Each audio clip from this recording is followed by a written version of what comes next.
Baiklah, Assalamualaikum warahmatullahi wabarakatuh. Selamat siang untuk kita semua. Selamat bergabung di lokal perkuliahan biostatistika untuk semester ganjil 2020-2021. Nah, pada semester ini kelas biostatistika itu sesi B dan C. Khusus sesi B dan C itu saya mengampu, sedangkan untuk sesi A itu dipegang oleh Ibu Hajah Reni Risdawati, Ibu Doktor ya. Nah, sebelum kita memulai perkuliahan, alangkah baiknya terlebih dahulu saya sampaikan untuk kontrak perkuliahan kita semester ini.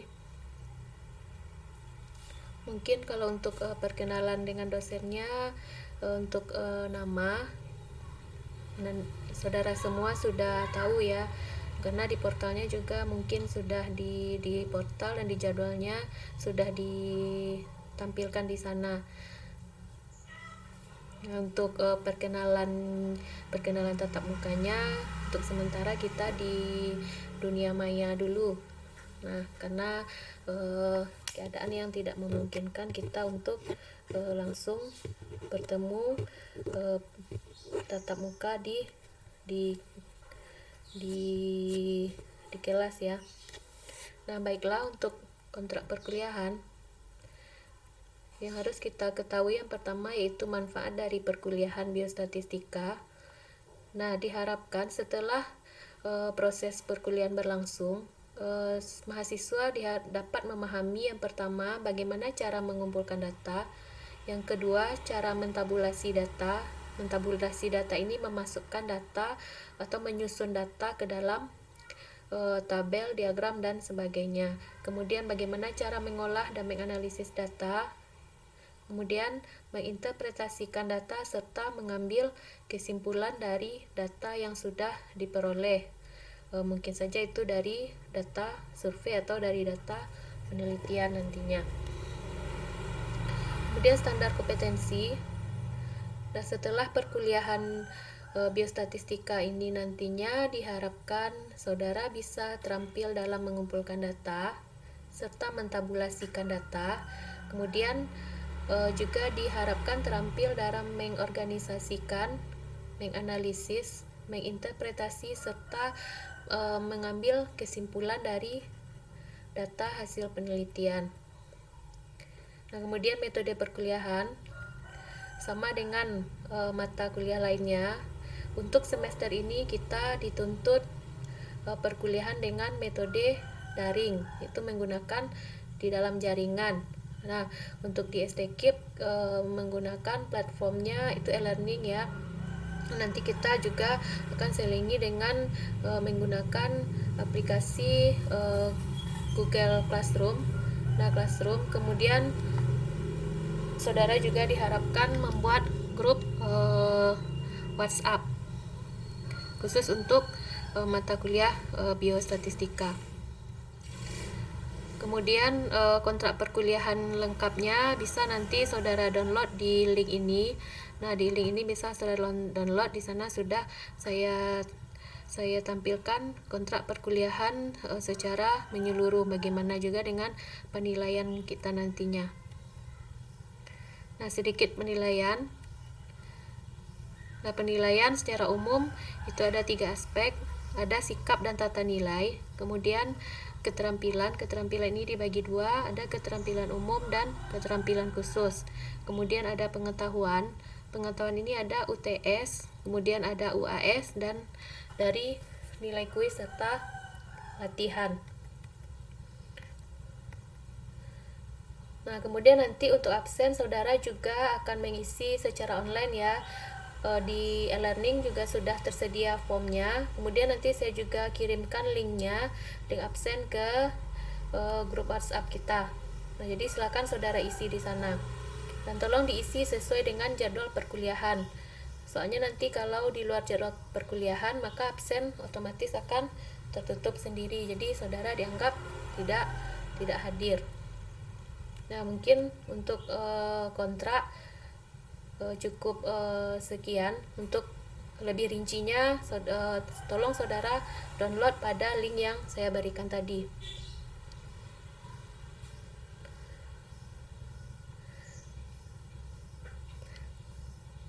Dan tahap selanjutnya kita masuk sedikit tentang pengantar dari biostatistika. Yang pertama kita lihat yaitu ruang lingkup dari biostatistika. Nah, apa standar kompetensi yang harus dicapai di sini?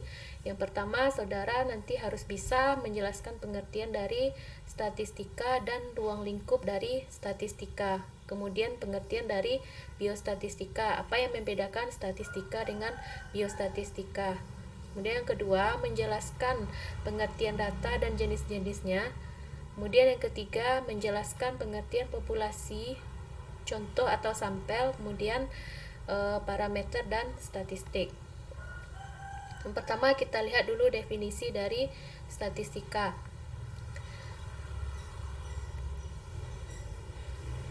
Nah, statistika merupakan ilmu yang mempelajari prosedur-prosedur yang digunakan dalam pengumpulan, penyajian, analisis, dan interpretasi data. Nah, kita lihat tadi sudah saya singgung sedikit ya di kontrak perkuliahan bahwa berarti saudara setelah tamat mata kuliah biostatistik ini, nah saudara harus bisa dalam mengumpulkan, menyajikan, menganalisa, serta menginterpretasikan data. Nah, ilmu statistika ini dimulai dari zaman Kekaisaran Agustus sampai sekarang. Nah, ilmu statistika digunakan secara luas di semua aspek itu. Statistika sangat diperlukan ya, bukan cukup terpakai tapi sangat diperlukan sekali. Kemudian tadi ada statistika, sekarang pengertian dari biostatistika. Nah, kita lihat katanya ada bio dan statistika. Kalau tadi statistika ilmu yang mempelajari prosedur-prosedur dalam pengumpulan, penyajian, menganalisis, serta interpretasi data. Sekarang biostatistika kita tambah saja di bagian belakangnya. Nah, seperti tadi, ilmu yang pelajari prosedur-prosedur yang digunakan dalam mengumpulkan, menyajikan, menganalisis, dan menginterpretasi data hasil penelitian biologi atau data di bidang biologi. Jadi cuma menambah kata-kata bidang biologinya saja. Kemudian kita lihat cabang dari statistika ada dua, ada statistika deskriptif dan ada statistika inferensia. Nah, sekarang apa bedanya antara statistika deskriptif dengan inferensia? Kita lihat yang pertama terlebih dahulu yaitu statistika deskriptif. Nah, statistika deskriptif merupakan cabang dari ilmu statistika yang mempelajari metode-metode yang berkaitan dengan pengumpulan data serta penyajian data. Nah, sehingga diperoleh informasi yang bermanfaat, seperti penyajian data dalam bentuk tabel, gambar, ringkasan, grafik, dan sebagainya. Nah, jadi statistika deskriptif hanya berbicara tentang data saja. Nah, jadi kita tidak bisa mengambil kesimpulan secara menyeluruh karena dia cuma berbicara tentang data saja. Nah, sedangkan statistika inferensia merupakan cabang dari statistika yang mempelajari semua metode yang berhubungan dengan analisis sebagian data. Nah, untuk kemudian kita melakukan peramalan atau penarikan kesimpulan mengenai keseluruhan data induknya, atau juga bisa kita katakan mempelajari semua metode yang berhubungan dengan analisis sampel. Nah, analisis data sampel, kemudian analisis data sampel ini kita gunakan untuk menarik kesimpulan dari populasi. Nah, jelas ya bedanya. Nah, kemudian ini contohnya mungkin bisa saudara tentukan di sini mana yang statistika deskriptif dan mana yang inferensia. Ingat tadi ya, kalau deskriptif kita cuma membicarakan tentang data yang dimiliki. Sedangkan kalau dia inferensia, itu data yang kita olah adalah data sampel, tetapi kita bisa menarik kesimpulan atau meramalkan hasil untuk populasi. Contohnya yang nomor satu saya contohkan satu saja ya. Akibat penurunan produksi minyak oleh negara-negara penghasil minyak, maka diramalkan harga minyak akan menjadi 2 kali lipat pada tahun yang akan datang. Nah, di sini apa kata kuncinya? Negara-negara penghasil minyak. Nah, akibat penurunan produksi minyak oleh negara-negara penghasil minyak, maka diramalkan harga minyak akan menjadi 2 kali lipat pada tahun yang akan datang. Nah, ini kemudian kata kunci yang kedua adalah diramalkan. Kembali ke yang tadi, kita dapat melakukan peramalan atau penarikan kesimpulan mengenai keseluruhan data induknya atau data populasinya. Berarti di sini ini termasuk statistiknya inferensial ya. Negara-negara penghasil minyak, negara di dunia kan banyak ini. Nah, dia cuma mengambil sebagai sampel negara penghasil minyak. Kemudian hasil dari pengolahan data negara penghasil minyak ini bisa digunakan untuk meramal bagaimana kondisi dari minyak di dunia 2 tahun yang akan datang. Kemudian contoh yang kedua, ini untuk deskriptif. Sekurang-kurangnya 5% dari sebuah kebakaran yang dilaporkan tahun lalu di sebuah kota tertentu diakibatkan oleh tindakan sengaja oleh orang-orang yang tidak bertanggung jawab. Nah, ini jelas ya. Ini jelas deskriptifnya karena cuma berbicara tentang data 5% saja. Nah, untuk selanjutnya untuk 345 nanti bisa saudara analisis sendiri. Kemudian kita lihat ruang lingkup dari biostatistika secara spesifik. Yang pertama, membimbing perancangan eksperimen maupun survei.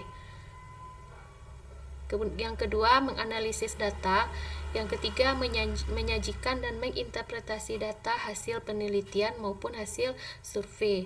Nah, jadi ini yang pertama, membimbing perancangan eksperimen. Nah, nanti kita pada biostatistika akan belajar namanya rancangan percobaan. Eksperimen ini percobaan ya.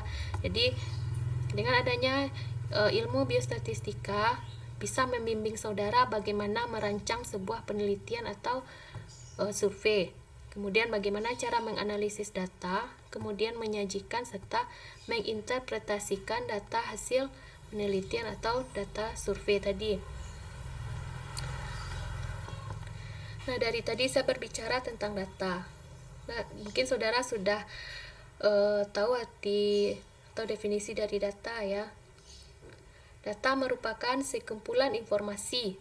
Nah, apapun bentuk informasinya, baik dalam bentuk lisan, dalam bentuk angka, dalam bentuk kalimat, semuanya, pokoknya semua informasi itu bisa kita katakan sebagai data, sekumpulan informasi. Nah, kemudian ada data, ada datum. Nah, kalau data itu dalam bentuk jamak, sedangkan datum dalam bentuk tunggal. Nah, kemudian data ini kita bagi lagi, ada berdasarkan empat kelompok ya. Ada yang menurut sumber, itu terdiri dari data internal dan data eksternal. Kemudian menurut sifatnya, ada data kuantitatif dan ada data kualitatif. Sedangkan menurut cara memperolehnya, ada data primer dan ada data sekunder. Kemudian yang terakhir, menurut cara menyusunnya, ada yang dinamakan data tunggal dan ada data berkelompok. Nah, kalau menurut sumbernya ini ada data internal dan data eksternal. Berarti data internal itu data, kita contohkan data yang kita peroleh dari suatu instansi. Sedangkan data eksternal, data yang dimiliki oleh data dari suatu instansi tapi diperoleh dari luar. Ada data internal dan eksternal. Kemudian bersifatnya ada data kuantitatif dan ada data kualitatif. Kalau data kuantitatif biasanya ini data dalam bentuk angka yang bisa kita lakukan penghitungan. Sedangkan kualitatif ini biasanya data dalam tidak bisa kita olah, maksudnya tidak dalam bentuk angka ya, kualitatif. Misalnya rasa manis, rasa pahit, rasa asam, itu termasuk data kualitatif. Kemudian ada data primer dan ada data sekunder. Data primer merupakan data yang diperoleh sendiri oleh peneliti di lapangan atau pokoknya data primer ini dikoleksi sendiri oleh penelitinya. Sedangkan data sekunder merupakan data tambahan bagi seorang peneliti.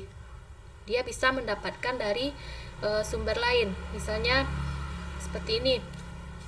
Saya melakukan penelitian tentang jenis-jenis semut di hutan penelitian dan pendidikan biologi. Nah, yang kemudian saya membutuhkan data tentang curah hujan di lokasi tempat penelitian saya tersebut. Nah, maka data yang menjadi data primer dari penelitian ini adalah data dari semut yang saya koleksi tadi. Nah, semut yang saya koleksi tadi, apa misalnya parameter yang saya amati di semut itu, misalnya panjang tubuhnya, berapa populasinya, itu kan saya yang mengumpulkan sendiri, berarti itu adalah data primer. Sedangkan untuk data curah hujan, nah kan saya tidak bisa menghitungnya sendiri. Nah, maka saya minta data tersebut misalnya ke kantor BMKG. Nah, itu dikatakan sebagai data sekunder. Nah, kalau contoh penelitian yang kedua, misalnya saya melakukan penelitian tentang pengaruh model pembelajaran X terhadap hasil belajar siswa di SMA 1. Nah, apa yang menjadi data primer saya? Nah, data primer saya adalah data hasil tes dengan menggunakan model tadi. Jadi saya mengumpulkan sendiri melalui tes yang saya lakukan di sekolah tersebut. Sedangkan data sekundernya adalah nilai harian atau nilai ulangan harian atau nilai ujian UTS atau UAS yang saya peroleh dari guru kelas yang mengampu mata pelajaran biologi di sekolah tersebut. Jadi datanya saya minta dari pihak sekolah, itu yang dikatakan sebagai data sekunder.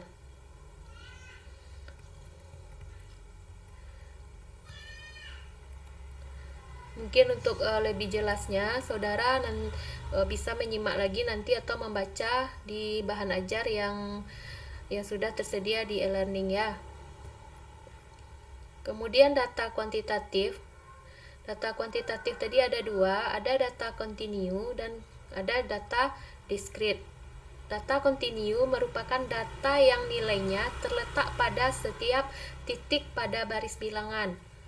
Diperoleh melalui pengukuran, misalnya panjang daun, suhu tubuh, dan berat badan mencit. Garis bilangan saudara tahu kan, mulai dari titik tengahnya 0, kemudian ke kanannya ada positif, ke sampingnya ada negatif. Berarti angka tersebut kita peroleh dengan melakukan pengukuran. Seperti panjang daun, kita mengetahui panjang daun kan dengan mengukur. Kemudian suhu tubuh seseorang kita ketahui dengan diukur juga. Kemudian berat badan dengan mengukur berat badan.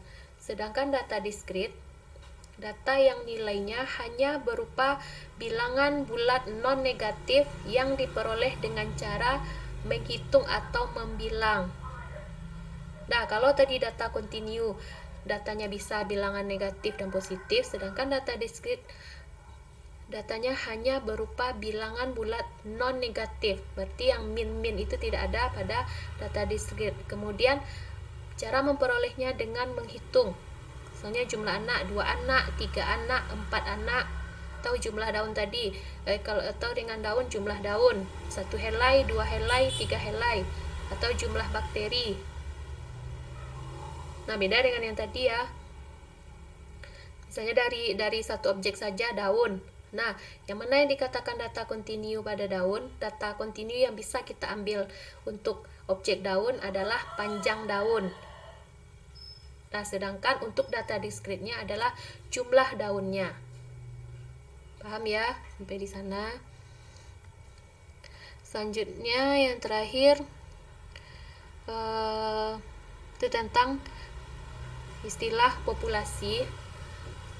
Populasi merupakan himpunan seluruh data yang jadi perhatian atau yang jadi objek penelitian kita.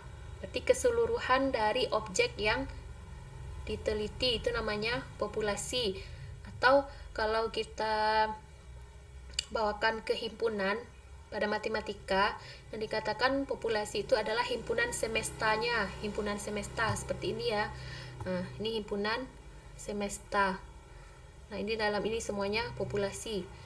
Nah, sedangkan sampel itu merupakan bagian dari populasi. Berarti bagian dari populasi tadi itu dikatakan dengan sampel. Kalau kita bawakan ke matematikanya, sampel itu adalah himpunan bagian. Masih ingat ya tentang himpunan? Ada himpunan semesta, ada himpunan sebagian. Himpunan semesta itu kita ibaratkan sebagai populasi, sedangkan sampel sebagai himpunan bagian. Kemudian ada yang namanya parameter dan statistik. Kalau parameter, nah, sebarang ukuran yang menjadi ciri dari populasi. Jadi parameter ini identik dengan ukuran populasi. Kalau dia statistik, itu identik dengan sampel. Jadi ukuran yang menjadi ciri dari sampel itu namanya statistik, sedangkan ukuran yang menjadi ciri dari populasi itu namanya parameter. Nah, mungkin itu sedikit pengantar tentang biostatistika. Nah, kalau ada pertanyaan, kita lanjutkan di forum diskusi. Mungkin untuk pertemuan pertama cukup pengantar saja. Nah, untuk pertemuan kedua dan selanjutnya nanti saudara yang akan presentasi terlebih dahulu. Nanti saya sampaikan pembagian kelompoknya di grup WhatsApp ya. Nah, mungkin untuk pengantar cukup sekian. Nah, saya akhiri dengan wabillahi taufiq wal hidayah. Assalamualaikum warahmatullahi wabarakatuh.